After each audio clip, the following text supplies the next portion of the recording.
ustedes. Soy representante de Fundación Capital en Brasil, en Perú. Soy de Brasil, entonces, perdón si hago uso del portuñol eventualmente, ¿sí? Bueno, como comentaba Lucía, nosotros estamos viviendo una revolución digital, ¿no? Acá algunos datos básicos: en 2013 eran 2.2 billones de personas con internet móvil. Para 2020 van a ser 3.8 billones. Entonces es una revolución que está yendo muy rápido, ¿no? Incluso en zonas rurales. Lo que vemos nosotras que trabajamos mucho en campo es que al menos las personas tienen un celular básico, y muchas, incluso en zonas rurales, ya empiezan a tener smartphones incluso. Y esta revolución digital ha impactado diferentes sectores, ¿no? Incluso el sector financiero, el sector de la banca. Acá algunos datos de las oportunidades de las TICs para promover la digitalización de la banca. Entonces, este proceso de digitalización de la banca se prevé que va a incluir 1.6 billones de individuos en el sector financiero, ¿no? Generar 95 millones de nuevos empleos, por ejemplo. Aumentar el PIB global en 3.7 trillones. Entonces, es un movimiento que va a causar un impacto significativo en el sector financiero. Y las instituciones financieras se están moviendo en este sentido, entonces revolucionando sus canales cada vez más, ofreciendo diferentes canales para el uso y acceso de productos y servicios financieros, ¿no? El mobile banking, internet banking, canales corresponsales, o sea, cada vez menos las personas van a tener que irse a una agencia bancaria para hacer sus movimentaciones.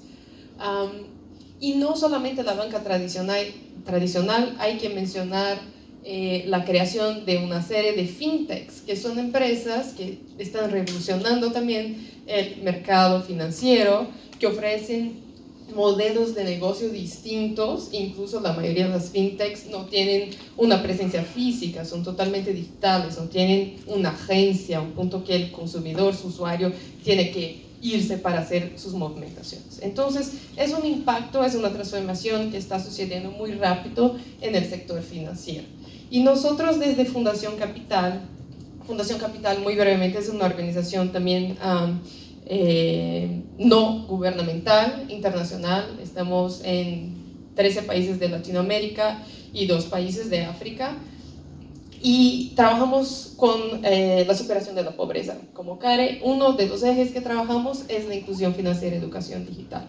Y ahí vimos toda esta movimentación en el sector financiero, y pensábamos, la educación financiera sigue siendo muy tradicional. Entonces, cada vez más nuestras participantes, las participantes de nuestros programas van a tener contacto con una banca que no es la banca de hace 10 años, es una banca digital, pero la educación financiera no acompañaba este movimiento, ¿no? Entonces pensamos, tenemos acá una oportunidad de alinear educación financiera con inclusión digital, ¿sí? Para justamente acompañar estas nuevas tendencias del sector, ¿no? No hay sentido de capacitar personas de manera muy tradicional sin llevar en cuenta todos los cambios que están pasando en el sector financiero. ¿Cómo preparar a esas mujeres de bajos ingresos para acceder a un nuevo tipo de banca? En paralelo vimos que sí, las participantes de nuestros programas de manera muy orgánica ya hacían uso de una serie de tecnologías, a veces de una manera un poco rudimental, pero ya hacen uso de tecnologías, ¿no? ¿Cómo podemos aprovechar eso para nuestras capacitaciones y nuestros programas de educación financiera? Entonces, hace un par de años pensamos, vamos a alinear educación financiera con inclusión digital. Escuchamos un par de veces que éramos un poco locos, ¿no? Porque justamente nos decían, pero estas mujeres con quien ustedes trabajan son mujeres rurales, de bajos ingresos, de un nivel educativo bastante bajo, de hecho muchas no saben leer, ¿no? ¿Cómo ustedes piensan llegar con tecnología a estas mujeres si ni siquiera ellas saben manejar un smartphone, una tablet? Y ahí pensamos, bueno, es una excelente oportunidad para que pasen a saber a manejar este tipo de instrumentos. Entonces, ¿por qué no llegar y como un producto de las capacitaciones de educación financiera, que esas mujeres al final sepan también y estén muy confortables manejando este tipo de aparato, ¿no? Y otra duda también que nos decían, pero estas mujeres no saben leer, ¿no? ¿Cómo van a manejar un aparato tecnológico como un smartphone, una aplicación? Y acá hay algo muy interesante, porque la tecnología justamente nos puede apoyar a superar esta barrera. Como Lucía mencionaba, ¿no? A veces programas de educación financiera están basados en cartillas, en libros, lo que resulta muy difícil para muchas de las mujeres con quien trabajamos. La tecnología nos permite hacer con que el proceso de aprendizaje sea más interactivo, sea más amigable, porque se puede hacer uso de videos, de historias, de actividades interactivas, que muchas veces no es posible hacer de otra manera. Entonces, en esos últimos años hemos tenido una serie de aprendizajes. Nosotros no somos una empresa de desarrollo de software, somos una ONG también que aprendió en el proceso a cómo alinear educación financiera y tecnología con una serie de retos, cosas que sí funcionaron y otras no. Entonces, acá algunos ejemplos de lo que desarrollamos en los últimos años. Entonces, aplicaciones offline para rotación en tablets en zonas rurales. Por ejemplo, justo Lista, que es la iniciativa que les vamos a presentar hoy, está en esta categoría, ¿no? Aplicaciones online para smartphones, juegos digitales para jóvenes, simuladores digitales de productos y servicios financieros, justamente porque vimos que muchas veces los participantes de nuestros programas tenían mucho miedo de usar un cajero automático, por ejemplo, una billetera móvil. Entonces, ¿cómo hacer con que ese proceso de aprendizaje fuera real? ¿No? A través de simuladores. También trabajamos con fintechs para adaptar sus soluciones a la base de la pirámide. Muchas fintechs surgen con su target, es la clase media, clase alta, pero a veces ofrecen servicios que serían muy útiles también para la base de la pirámide. Entonces, ¿cómo trabajamos con esas empresas para que puedan adaptar sus soluciones para este público? Y estrategias de SMS, WhatsApp, en mensajería en general.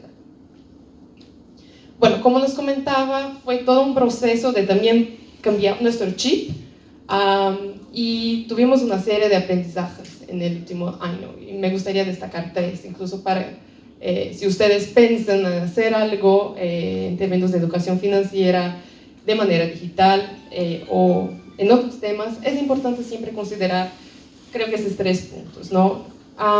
Hablamos de high tech y high touch. ¿Por qué? La tecnología debe ser un medio para lograr un resultado y no el fin. Si la iniciativa está basada solamente en tener un componente tecnológico porque es bacán, porque está de moda, hay algo mal, ¿no? Entonces la tecnología debe ser una herramienta para que se logren los resultados y objetivos de un programa, un medio. En high tech también, en el caso de Fundación Capital y CARE, estamos hablando con personas de bajos ingresos, que a veces no tienen mucho contacto con la tecnología.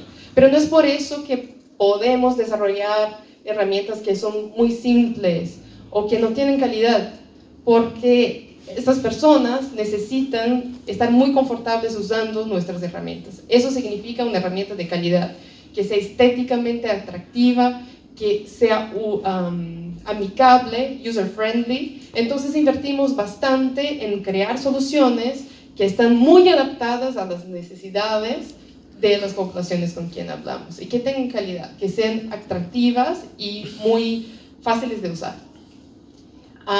En el componente high touch, entonces eso es clave porque podemos tener una tecnología, una herramienta que está muy bien hecha, pero si no hay un componente humano en la manera como entregas esta herramienta, en la manera como construyes esa herramienta, no va a funcionar, ¿no? Entonces, cuando hablamos de high touch, en el caso específico de Lista que comentaba Lucía, esta aplicación que está en tablets ella llega a las comunidades a través de un líder local, mayormente una lideresa, una mujer líder comunitaria. Nosotros capacitamos a esta mujer para que ella esté apta para rotar la tablet y capacitar a las mujeres de su comunidad. Entonces la herramienta lista llega a través de un canal de confianza. No soy yo o Lucía, que estamos acá en Lima, que llegamos y le explicamos, sino que su par, la mujer que está participante, tiene una relación personal. Entonces, ese es un componente del high touch, la tecnología sin perder el componente humano. El high touch está un poco vinculado también con el segundo punto, que es human-centered design, ¿no? Nada más es que diseñar una solución con el participante, con el usuario y no para el usuario. Entonces, en cualquier desarrollo que hacemos, siempre involucramos el usuario final en todo el proceso, ¿no? Y eso involucra un trabajo de campo, de ir y hablar con la gente, hablar sobre sus necesidades, qué necesitan de nosotros, qué quieren aprender, ¿no? Desarrollar prototipos. Entonces, claro, no a partir del contexto que entendemos, no llegamos y desarrollamos una herramienta. Es una inversión importante. Entonces, nosotros empezamos desarrollando prototipos en papel, vamos a campo, testeamos, si funciona, si no funciona. Empezamos a desarrollar ya una herramienta digital muy sencilla, volvemos a campo, testeamos, ¿no? Es un proceso de iteración para saber que la herramienta es atractiva, que los usuarios se identifican con los personajes, con los videos, con las historias, y que es muy fácil de usar, ¿no? Estamos hablando de personas que tienen bajos niveles educativos, tiene que ser simple, tiene que ser fácil, si no, no funciona. Es un proceso de iteración constante, siempre con el usuario en primer lugar. Siempre tenemos en mente cómo el usuario se relaciona con la solución, ¿no? Y no cómo nosotros nos relacionamos con ella.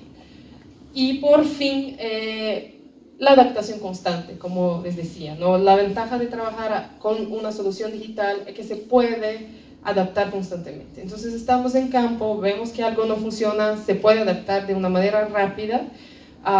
Lista, por ejemplo, está en su versión 3.0, ¿no? Entonces constantemente estamos mejorando. Solamente si pensamos en Facebook, WhatsApp, siempre hay actualizaciones. Y lo mismo pasa con cualquier solución digital. Hay que estar abierto para adaptaciones. Acá un ejemplo de lo que hablaba un poco de Human-Centered Design. Es un resumen de algunos grupos locales que hicimos con jóvenes en Brasil cuando estábamos desarrollando una herramienta, un juego digital de educación financiera para jóvenes. Entonces fueron talleres de co-creación con jóvenes y les preguntamos, bueno, educación financiera, ¿qué significa para ustedes? ¿Qué tipo de juego les parece atractivo? Entonces acá es un resumen de todo lo que fue discutido y se puso en una cartelera, mientras que los jóvenes comentaban lo que querían, nosotros íbamos dibujando. Entonces al final de las sesiones tenían como un resumen de todo lo que fue discutido. Y eso nos apoyó mucho para hacer la creación del juego después. Bueno, ahora empezamos a entrar en el tema de Lista, que es justamente el programa que estamos implementando acá en el Perú, en alianza con CARE. Como les comentaba, Lista es una aplicación digital para tablets y para smartphones.